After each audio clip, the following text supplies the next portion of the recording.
TO for sure. On se retrouve aujourd'hui pour un second look de Saint-Valentin, donc avec quelque chose d'un petit peu plus sombre que le premier qui était plutôt naturel et frais. Celui-ci est un petit peu plus travaillé, un petit peu plus sophistiqué et un petit peu plus glamour, je dirais. Voilà, donc je voulais vous faire quelque chose d'un petit peu différent, quitte à faire, parce que je pense que j'aurai le temps que de faire que de 2 vidéos pour la Saint-Val, donc autant faire 2 looks assez différents. Voilà, en tout cas j'espère que ça vous plaira, et puis si ça vous intéresse de voir comment j'ai réalisé ce maquillage, restez avec moi. Je commence comme d'habitude par appliquer ma base à paupières, donc mon Paint Pot de chez MAC, en teinte Painterly sur la totalité de ma paupière mobile et immobile et mon ras de cils inférieur.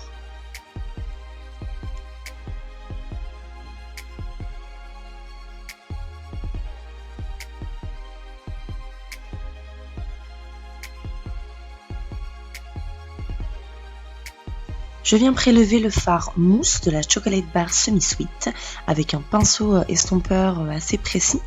Et donc je viens la poser dans mon creux de paupière et je l'étire sur l'extérieur de mon regard pour faire toujours cet effet d'œil en amande. Je viens estomper avec un pinceau un peu plus fluffy, un peu plus épais et évasé de chez Kiko sans matière dessus. Je passe à mes lumières et je viens prendre mon highlighter de chez MAC qui est le Soft and Gentle que je pose sur mon arcade sourcilière et dans mon coin interne. Pour ma paupière mobile, je vais venir appliquer un fard mono de chez Sephora qui est une couleur très claire et très lumineuse qui est un petit peu beige perlé. Je vais venir ensuite avec le fard Hot Fudge, toujours de la Chocolate Bar Semi-Sweet de chez Too Faced, que je viens appliquer donc de manière un petit peu plus précise dans mon creux de paupière et toujours sur le coin externe pour foncer un petit peu le tout. Et je dégrade toujours. Donc je viens réajuster mes couleurs en fait jusqu'à ce que vraiment j'ai l'intensité désirée, que ce soit au niveau de ma couleur la plus foncée, de ma couleur claire, de mes lumières. Je vais vraiment réajuster un petit peu chaque fard jusqu'à ce que le résultat me plaise.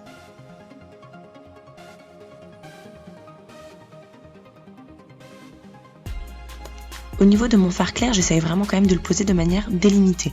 Je veux pas qu'on ait un cut crease, mais presque, voilà, qu'on ait quand même quelque chose d'assez net au niveau de la transition entre mon fard clair et mon fard foncé.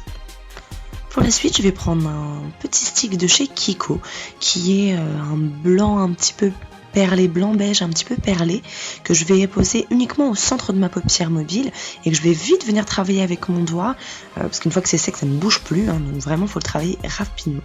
Et je viens ajuster un petit peu pour pas qu'il y ait de démarcation entre les deux produits avec mon premier fard de chez Sephora.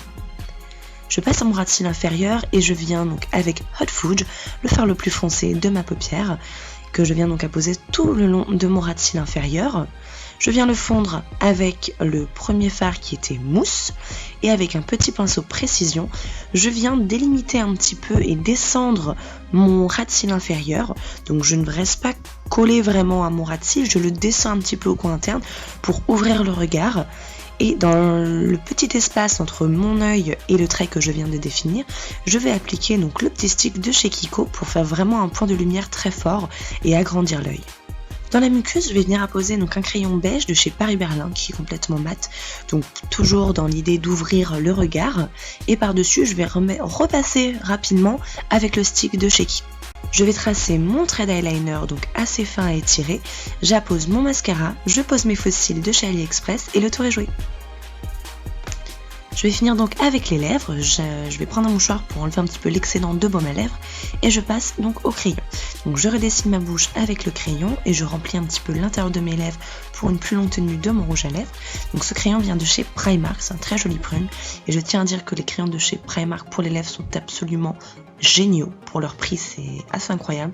Ils sont vraiment très très beaux, ils tiennent très très bien, ils sont bien crémeux, ils sont top. Donc je vous les recommande fortement.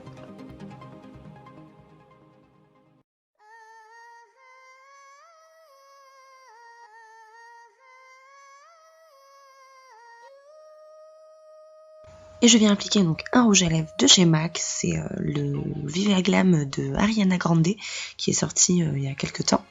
Donc il est vraiment absolument magnifique ce rouge à lèvres, vraiment je vous le recommande également. Si vous voulez un joli prune qui n'assèche pas les lèvres, contrairement au Smoked Purple de chez MAC, celui-ci est fait pour vous. Et voilà, le tout est terminé. Eh bien, écoutez, j'espère que ça vous aura plu, qu'éventuellement vous reproduirez ce maquillage chez vous. Je vous souhaite à tous une très bonne Saint-Valentin ou un bon week-end, tout simplement. Voilà, on se revoit très bientôt. N'oubliez pas de vous abonner à ma chaîne, c'est gratuit. Et puis ça vous permettra de ne louper aucune de mes prochaines vidéos. De liker, de commenter. Si vous avez la moindre question, j'y répondrai avec plaisir. On se revoit très vite et d'ici là, portez-vous bien.